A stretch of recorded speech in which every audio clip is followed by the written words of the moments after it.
다들 많이 관심 가져주시고 기도해 주신 덕에 교육자 정책회의를 무사히 잘 다녀올 수 있게 되었습니다. 이번 정책회의 때 논의된 이 내용들이 하나님의 선하신 손에 붙잡혀서 주님의 몸된 신매교회를 더욱 유익하게 만드는 데 사용될 수 있기를 계속해서 기도해 주시면 감사하겠습니다. 수요기도회 때 여러분을 뵙는 것이 굉장히 오랜만입니다. 무려 한 2달 전에 제가 지난 설교를 언제 했나 살펴보았는데 8월 20일 날 마지막 설교를 했더라고요. 그래서 오늘 2달 만에 서게 됩니다. 무려 약 2달 전에 우리는 이 고린도전서 5장의 말씀을 중심으로 권징에 대해서 함께 살펴보았었죠. 권징에 대해서 4가지를 함께 살펴보고 있었습니다. 아직 놀랍게도 끝나지가 않았습니다. 이 4가지가 무엇이었냐면 첫 번째로는 권징이란 무엇이며 왜 필요한지, 그리고 두 번째로는 권징의 목적과 유익에 대해서 들었었고요. 그리고 세 번째는 권징은 어떻게 시행되어야 하는지에 대해서 들었습니다. 그리고 오늘은 마지막으로 4번째로 권징을 시행할 수 있는 힘과 용기에 대해서 살펴볼 시간입니다. 우리는 이 4가지 중에서 3번째까지 살펴보았는데요. 기억이 희미하게 나시는 분들을 위해서 오늘은 앞전에 들었던 이 3가지를 다시 한번 복습을 하려고 합니다.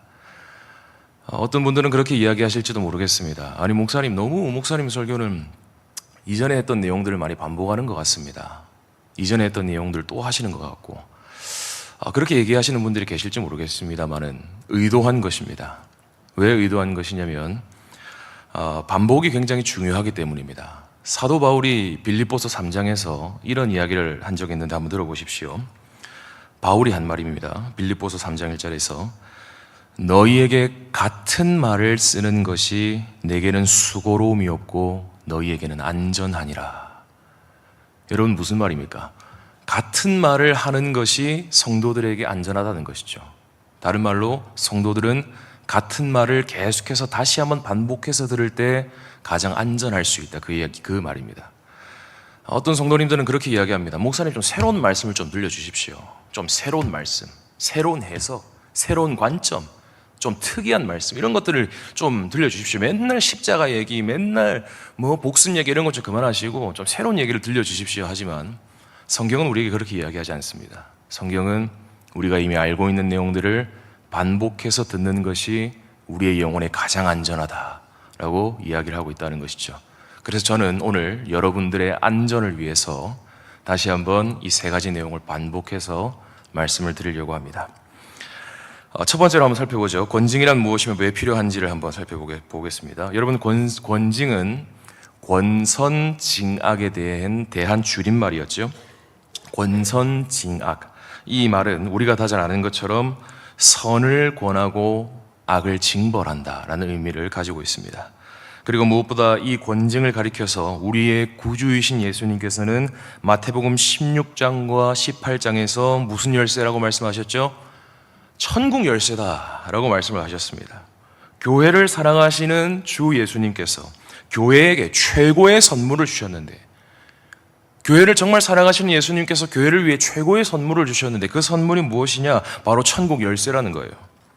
주님께서 교회에게 맡기신 이 천국 열쇠는 천국 열쇠가 아니라 천국 열쇠의 들이다 라고 말씀드렸죠.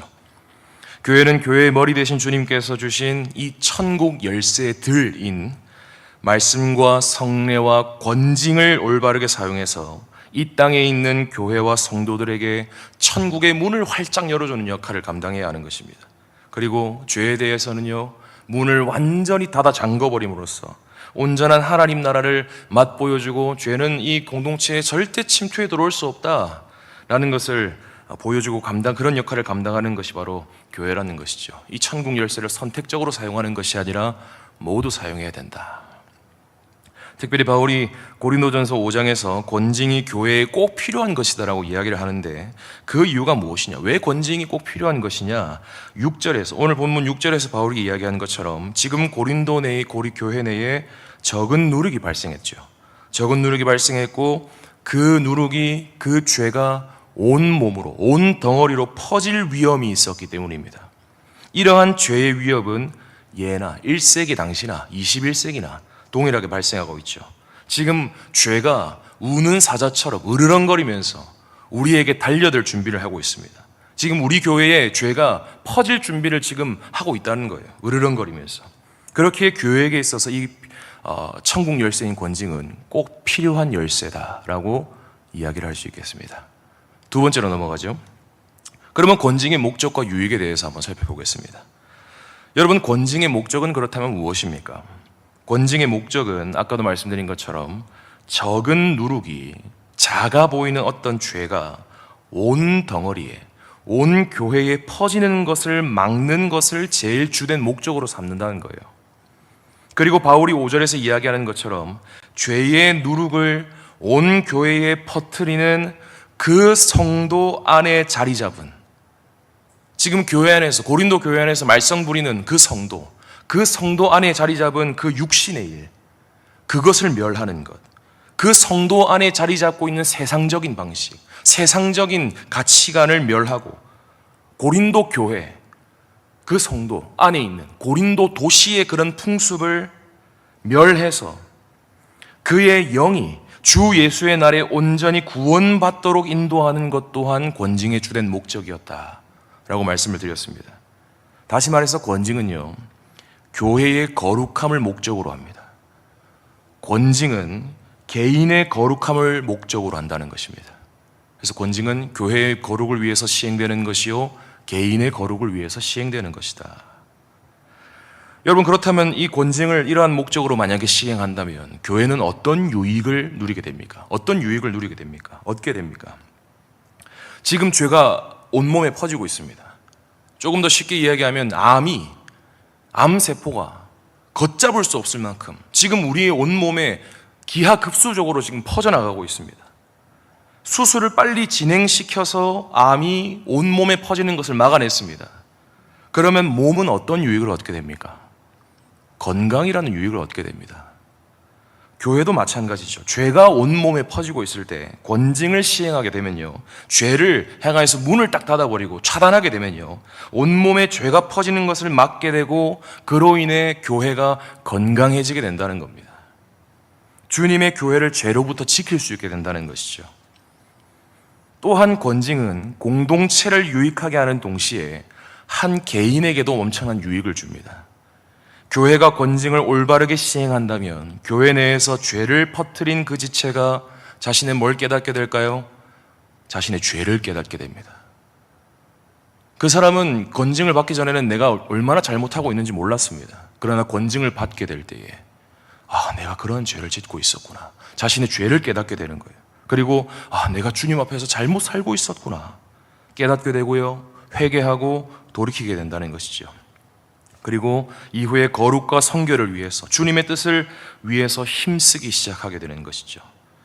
여러분, 한 개인이 다시 한번 주님의 뜻으로 돌이키고 회개하고 주님의 뜻을 위하여 사는 것이 그 개인에게 있어서 얼마나 큰 유익입니까? 한 지체가 돌이키는 것이 교회 전체에게 있어서 얼마나 큰 유익입니까? 권징이 그런 일을 한다는 것이죠. 여러분, 우리는 때로는요, 인생을 살면서 너무나 연약함 때문에, 우리 안에 있는 어떤 연약함 때문에 성령님을 근심하게 할 때가 많습니다. 저도 그렇고 여러분도 그렇습니다. 우리 모두는 성령님을 근심하게 만들 때가 있습니다. 성령께서 죄라고 이야기해 주시는 그 감동, 그 음성이 무뎌질 때가 있고 무감각해질 때가 있습니다.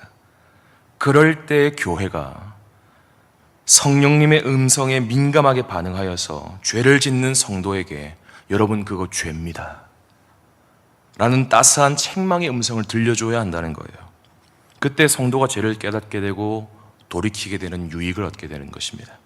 그리고 여러분, 권징이 시행될 때에 죄를 퍼뜨린 지체와 온 교회가 또 다른 유익을 하나 얻게 되는데요, 그 유익이 무엇이냐면요, 적어 보이는 누룩이라 하더라도, 작아 보이는 죄라 하더라도 그 죄가 온 덩어리에 퍼질 수 있구나. 이 정말 내가 아무렇게 생각하는 이 죄, 내가 정말 작게 생각하는 어떤 험담, 어떤 행동 하나가 온 몸에 퍼질 수 있구나. 죄는 엄청나게 정말 무시무시한 힘을 가지고 있구나. 죄는 정말 어마어마한 권세를 가지고 있구나. 이 죄가 우리 공동체를 엉망으로 만들고 있었고 엉망으로 만들 수 있구나라는 사실을 깨닫는 유익입니다.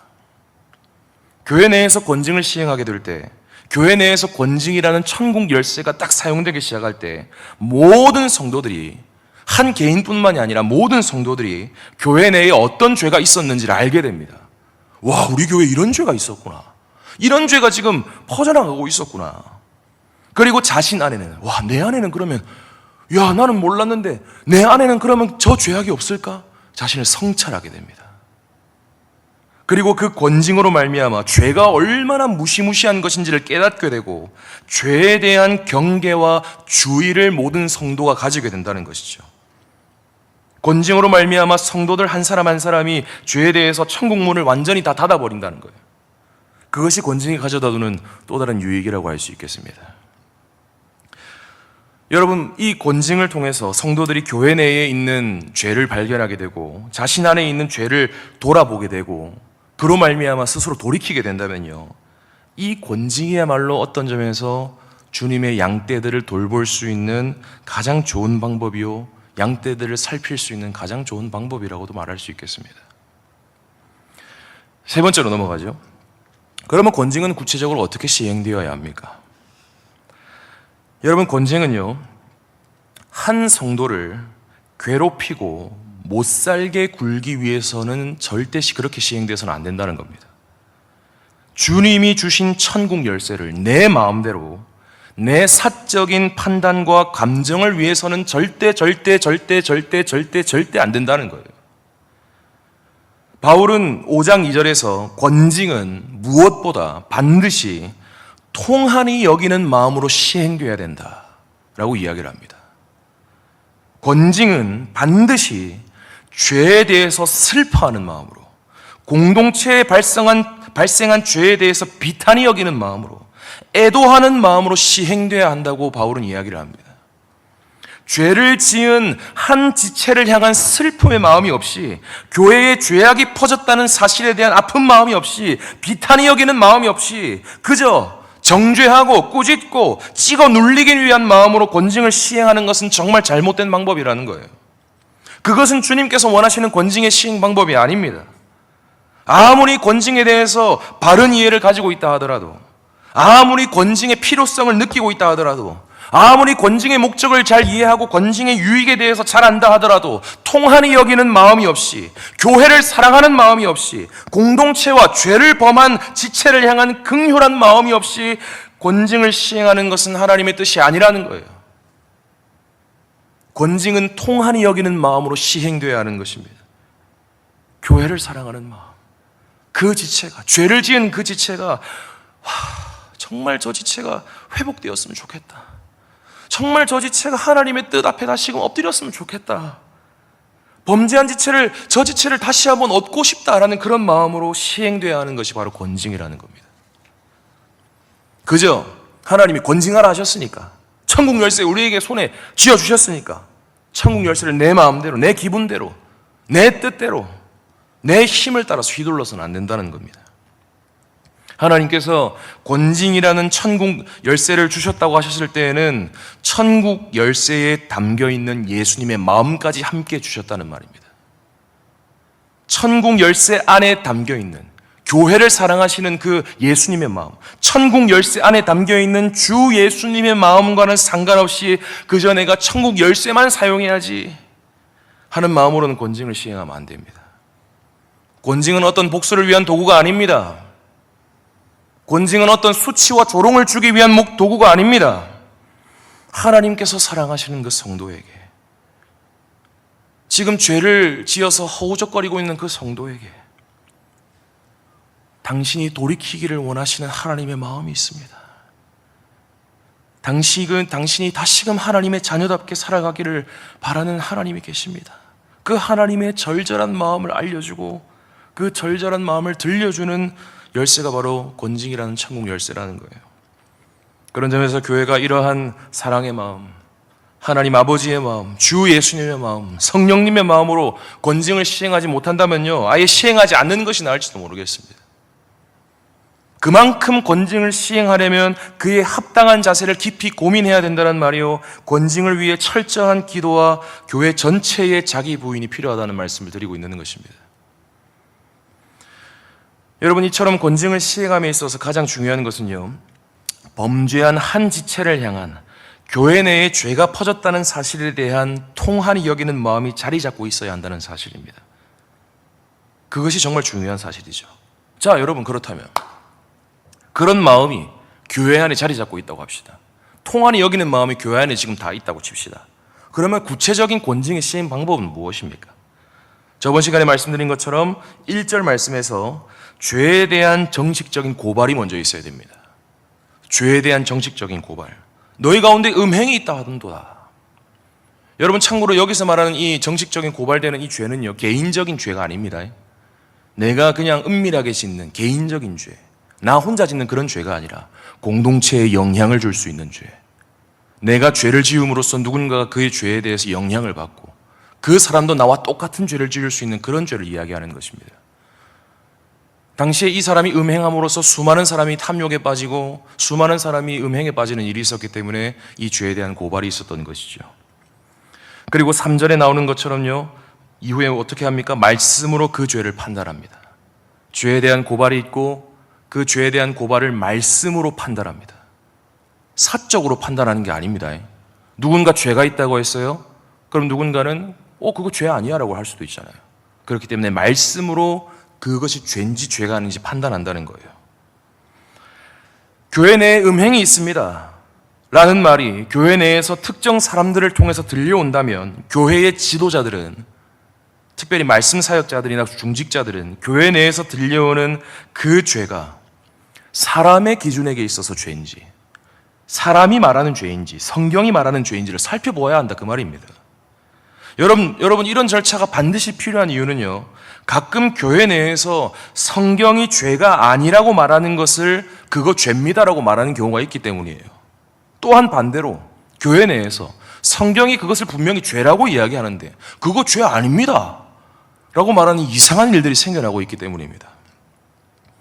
여러분, 예를 들어서요, 어떤 사람들이 교회 안에서 만약에 누군가를 차갑게 대하고 인사도 잘 하지 않는다고 생각해 봅시다.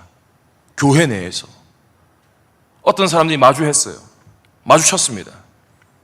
그런데 눈도 안 마주쳐요. 인사도 안 하고 그냥 획 지나가 버립니다. 차갑게 대합니다. 많은 사람들이 이런 모습을 보면서 그게 무슨 죄입니까, 목사님? 그거 죄 아닙니다 라고 이야기를 할지 모릅니다. 그러나 성경은 그렇게 이야기하지 아니하죠.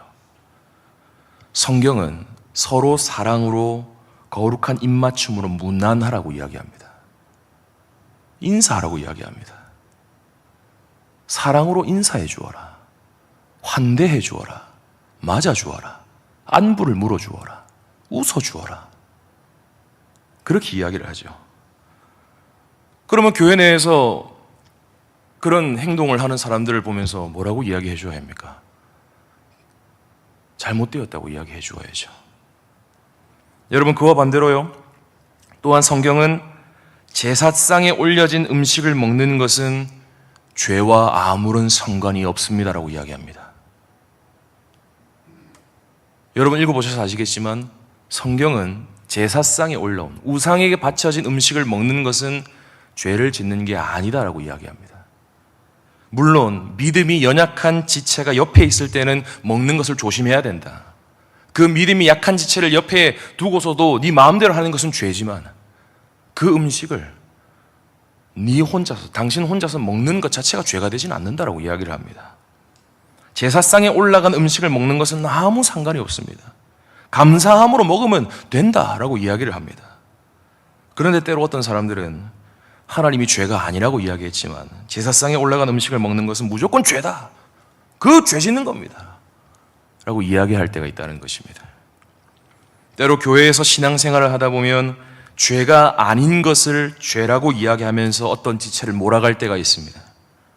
때로는 죄인 것을 죄인데 죄가 아니라고 이야기하면서 어떤 지체를 감싸줄 때가 있습니다.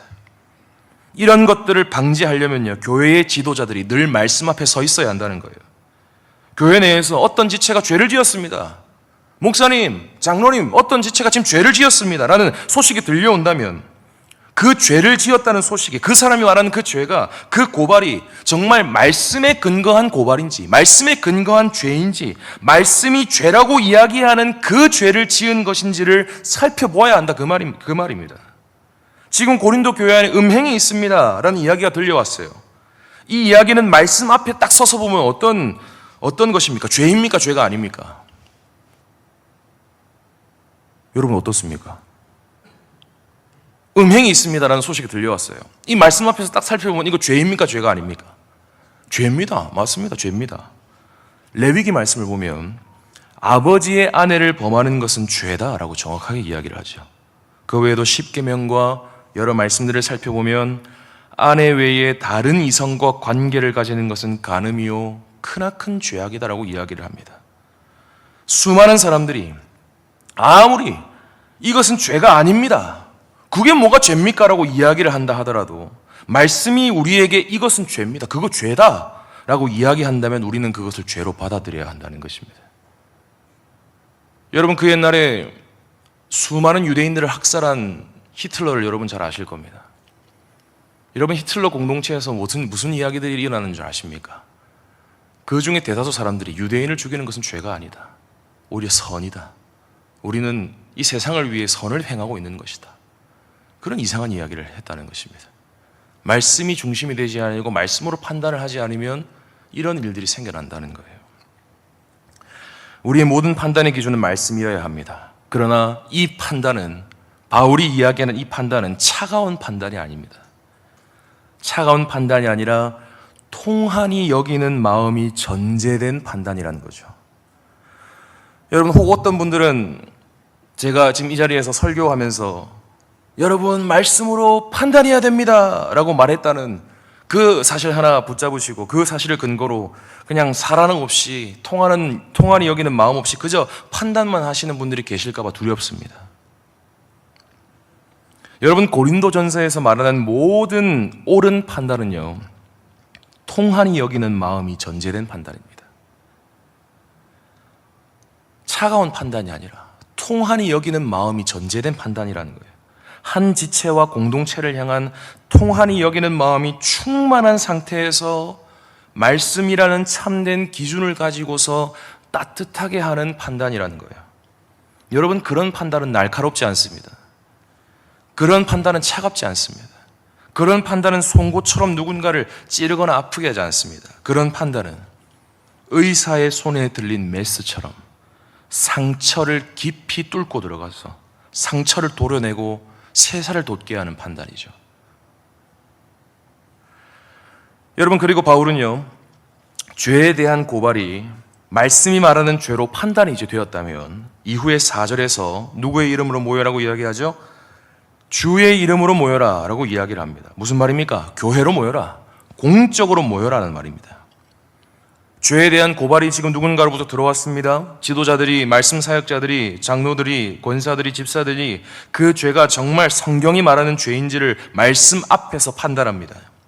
그 죄가 말씀이 이야기하는 죄라면, 말씀이 이거 죄입니다라고 이야기를 하는 죄라면, 하나님께서 금하신 죄라면, 그 죄가 지금 누군가를 통해서 공동체에 퍼지고 있다면 주의 이름으로 모여서, 교회로 모여서, 공적으로 모여서 4절 후반부와 5절 주 예수의 이름으로 이런 자를 누구에게 내어주라? 사탄에게 내어주라고 이야기를 하죠.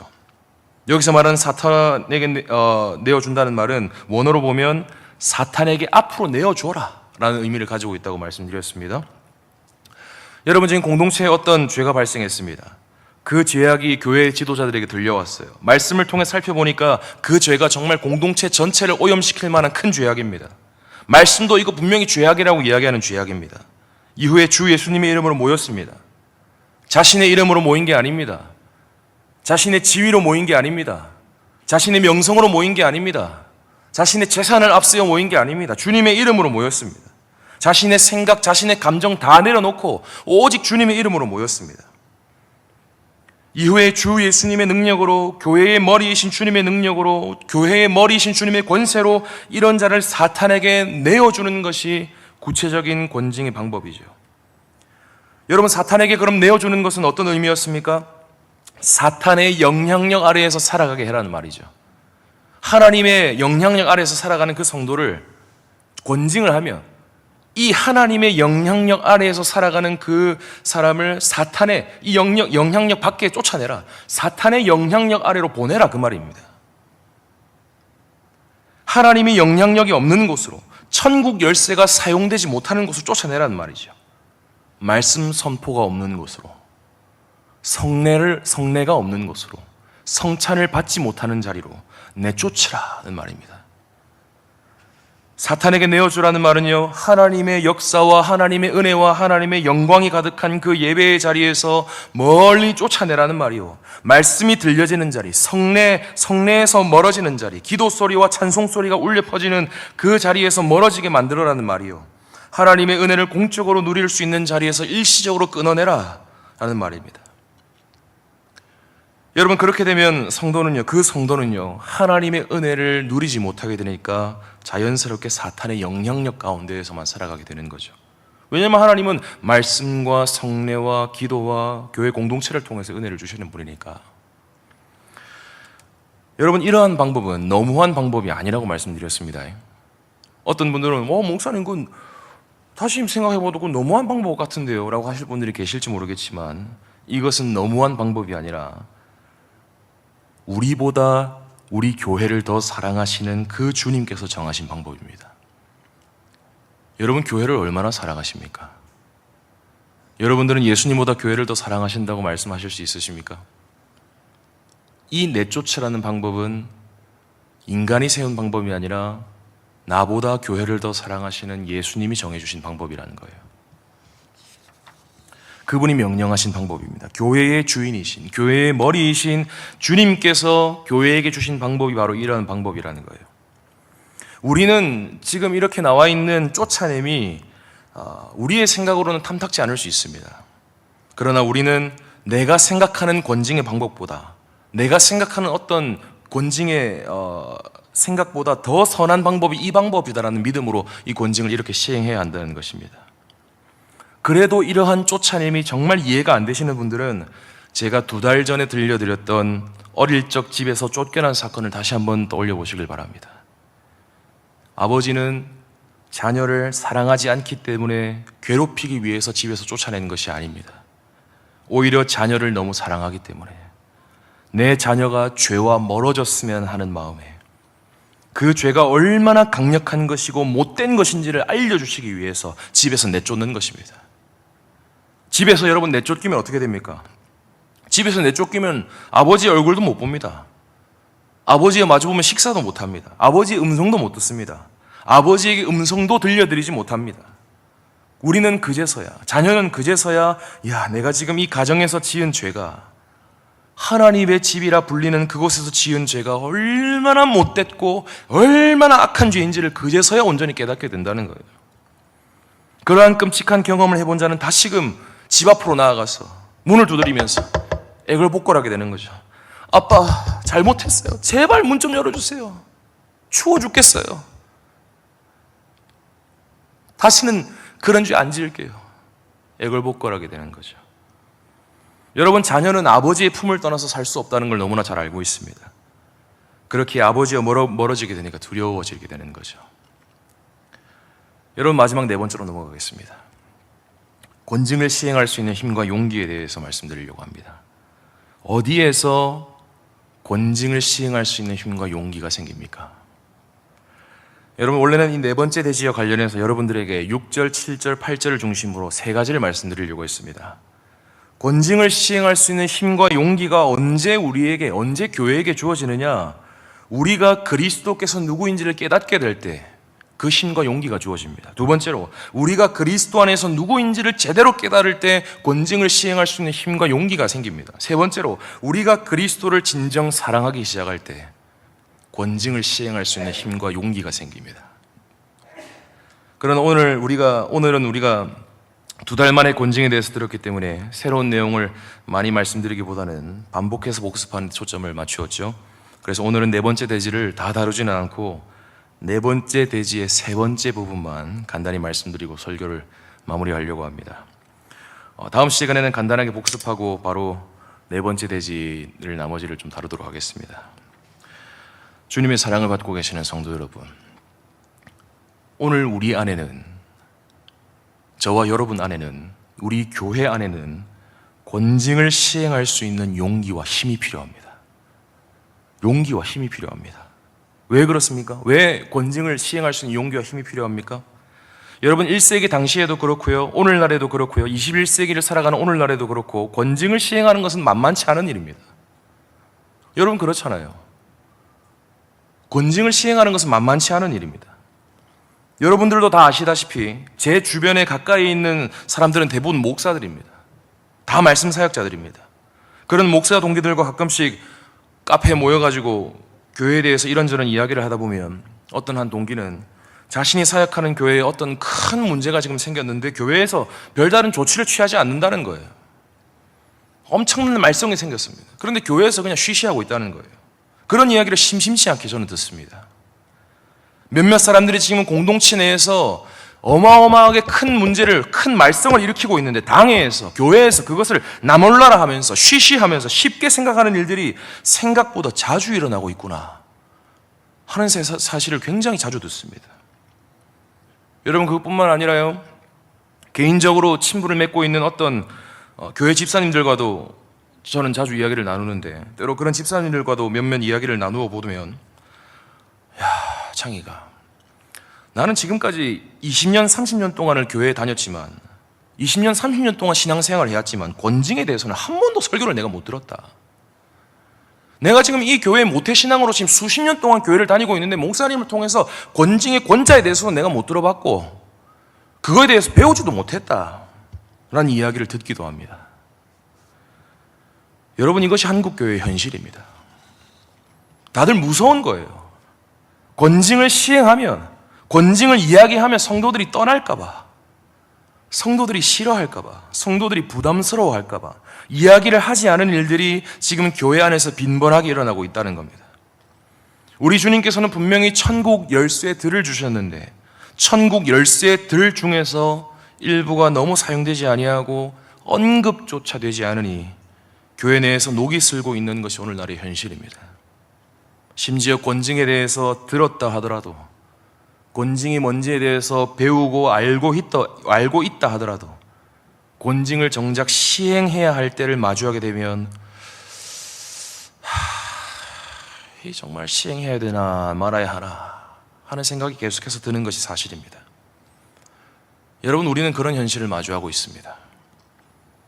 그렇기에 우리에게는, 우리 안에는 권징을 시행할 수 있는 힘과 용기가 필요하다는 거예요. 그렇기 때문에 여러분 그렇다면 우리 안에는 언제 권징을 시행할 수 있는 힘과 용기가 생겨나게 됩니까? 아까도 말씀드린 것처럼 우리가 그리스도를 진정으로 사랑하게 될 때, 그리스도를 참되게 사랑하기 시작할 때, 그리스도를 진실하게 사랑하기 시작할 때 우리 안에 권징을 시행할 수 있는 힘과 용기가 생겨나게 된다는 거예요. 다시 한번요, 우리가 언제 권징을 시행할 수 있는 힘과 용기를 얻게 됩니까? 예수 그리스도를 진실로 사랑하게 될 때, 예수 그리스도를 참되게 사랑하기 시작할 때, 열렬하게 사랑하기 시작할 때 우리의 심령의 권징을 향한 힘과 용기가 생겨난다는 거예요. 여러분 6절 말씀을 다시 한번 보십시오. 여러분 바울은 6절에서 적은 누룩이 어디에 퍼지는 것을 지금 염려하고 있습니까? 온 덩어리에 퍼지는 것을 지금 염려하고 있습니다. 바울은 언제나 온 덩어리, 온 교회, 고린도 교회를 가장 먼저 생각했던 사람이었습니다. 여러분 생각해 보십시오. 바울도 고린도전서를 편하게 쓸 수 있었습니다. 바울도 고린도 교회 안에 여러 가지 죄에 대한 소식이 들려올 때 적당하게 타협하면서, 적당하게 눈 감아주면서, 적당하게 타일러 줄 수 있었습니다. 그러나 바울은 그렇게 하지 않았습니다. 바울은 고린도 성도들의 죄를 적나라하게 지적합니다. 기분 나쁠 만큼 지적합니다. 그들에게 권징을 반드시 시행해야 한다고 이야기합니다. 주님의 몸된 교회를, 주님의 온 덩어리를, 온 몸을 죄로 물들게 하는 그 사람을 사탄에게 내어주라고, 공동체에서 일시적으로 내쫓아버리라고 강력하게 이야기를 합니다. 여러분 바울은 자신이 그렇게 이야기를 하면 성도들 중에서 몇몇에게 쓴소리를 듣는다는 것을 누구보다 잘 알고 있었습니다. 그 옛날 미가야 선지자가 수많은 거짓 선지자들에게 뺨을 맞는 것처럼 그렇게 세게 이야기하면 모욕당하고 안 좋은 소리를 들을 수 있다는 사실을 알고 있었습니다. 그러나 바울은 그런 이야기하는 것을 주저하지 않았습니다.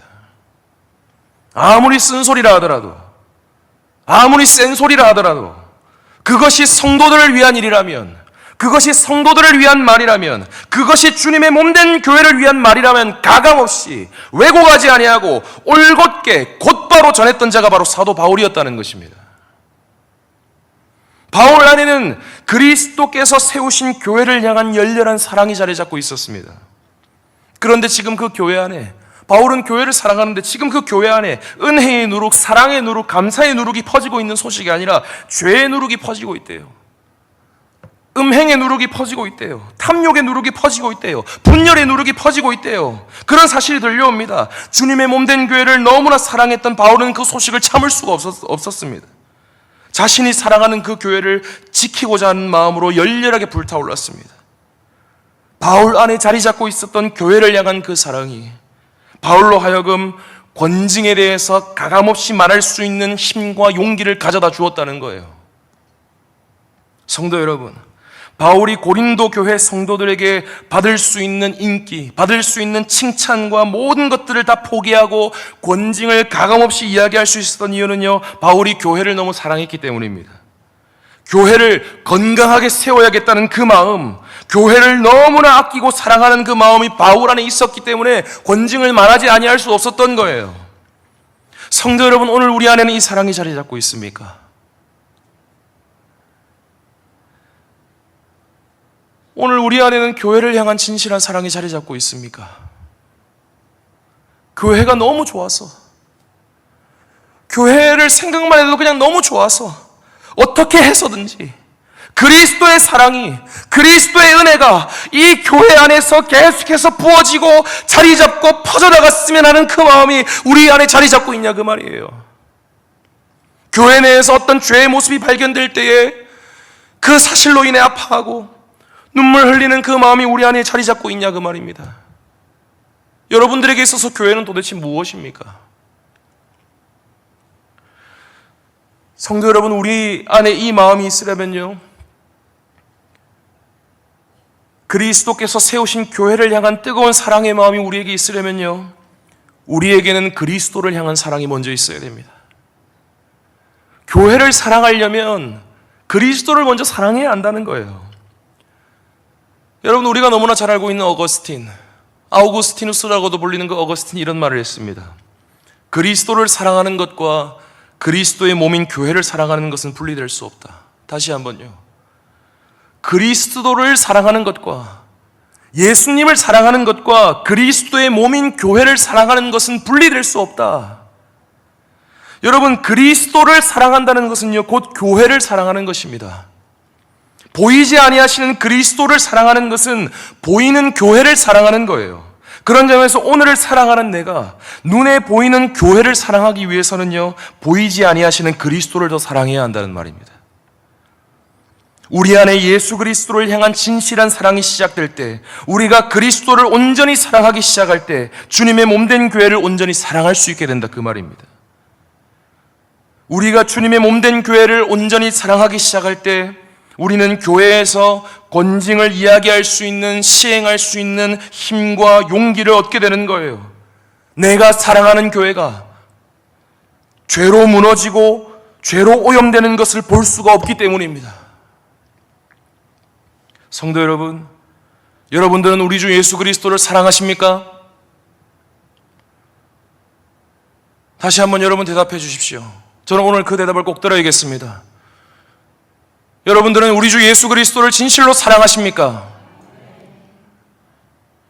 그리스도를 사랑하신다면 그리스도께서 자신의 피로 사신 그 교회도 사랑하십니까? 여러분, 사도행전 20장 28절에서 바울은요, 에베소 교회 장로들에게 교회가 무엇인지를 알려주었습니다. 교회가 무엇이냐?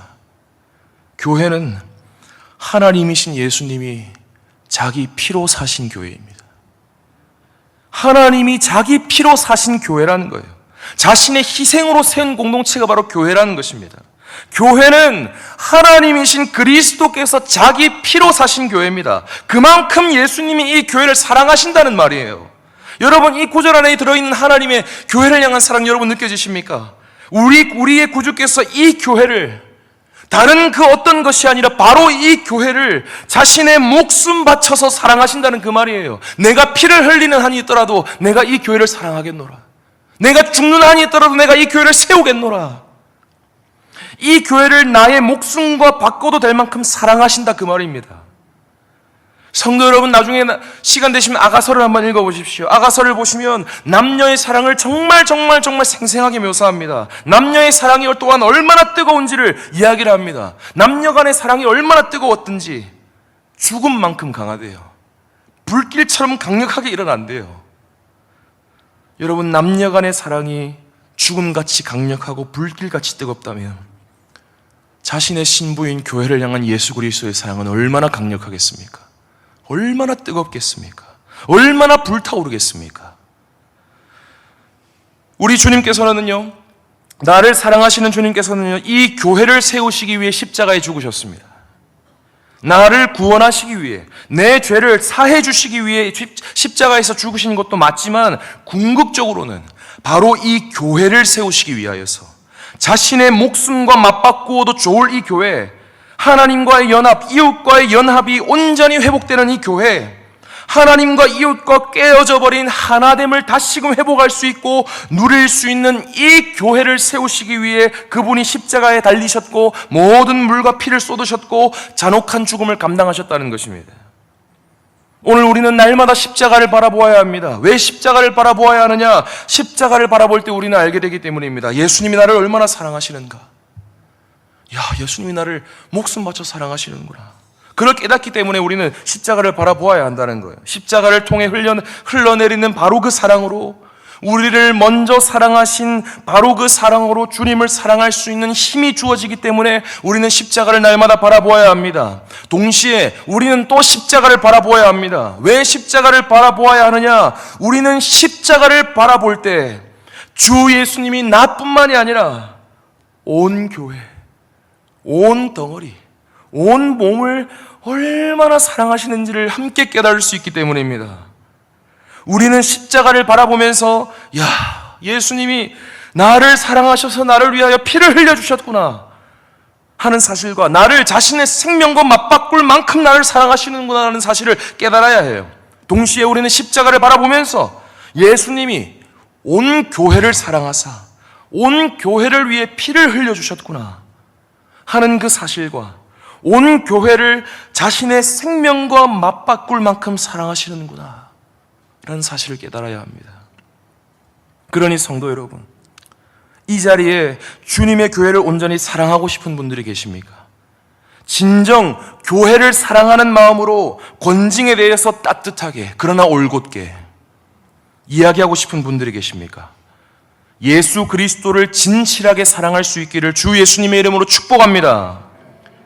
십자가를 바라보심으로써 나를 먼저 사랑하신 그분의 놀라운 사랑을 여러분 먼저 경험하십시오. 그리고 그분이 피 흘리시는 그 자리 아래에서 나뿐만이 아니라 예수님은 교회를 위해서도 자신의 모든 피를 흘리셨구나 라는 사실을 발견하시길 바랍니다. 온 교회를 너무나 사랑하신다는 사실을 발견하십시오. 그러한 사랑이 우리 안에 자리 잡기 시작할 때 우리 안에는 권징을 실행할 수 있는 힘과 용기를 얻게 될 것입니다. 우리 안에 그리스도를 향한 사랑의 마음이 생겨나면요, 우리가 예수님을 정말 사랑하게 되면요, 그 예수님이, 내가 사랑하는 예수님이 목숨 바쳐 사랑하시는 그 교회를 내 목숨 바쳐 지키고 싶다는 생각이 들기 시작합니다. 주님이 자신의 목숨과 맞바꾼 그 교회를 이제 내가 거룩하게 지키고 싶고 보호하고 싶다라는 마음이 들기 시작합니다. 주께서 사랑하시는 그 교회가, 주께서 사랑하시는 온 몸의 지체들이 죄로 망가지지 아니하고 다치지 않았으면 하는 마음이 우리 안에 생겨나기 시작한다는 거예요. 예수님을 향한 사랑이 우리 안에 자리 잡기 시작할 때, 그러니 그러한 죄로부터 이 교회를 지키기 위해 권징이라는 천국 열쇠를 사용할 수 있는 힘을 얻게 되고요, 용기를 얻게 되는 것입니다. 그리고 그 열쇠를 기쁨으로 담대하게 사용하게 되는 것이죠. 주님의 사랑을 받고 계시는 성도 여러분, 주님의 사랑을 받고 계시는 성도 여러분, 우리 안에는 그리스도를 향한 사랑이 있습니까? 나는 그리스도를 사랑합니까? 그럼 우리는 교회를 사랑해야 합니다. 아니, 그리스도를 사랑하는 자는 교회를 사랑할 수밖에 없게 됩니다. 이 두 사랑은 분리할 수 없는 사랑입니다. 오늘 이 저녁에 우리의 마음이 나를 사랑하시는 그리스도의 사랑으로 먼저 가득 찼으면 좋겠습니다. 또한 그리스도를 향한 우리의 사랑이 더욱 넘쳐나는 자리가 됐으면 좋겠습니다. 그로 인해 교회를 온전히 사랑하시는 그리스도처럼 우리도 주님의 몸된 교회를 온전히 사랑할 수 있는 이 저녁이 될 수 있기를 주님의 이름으로 간절히 축복합니다.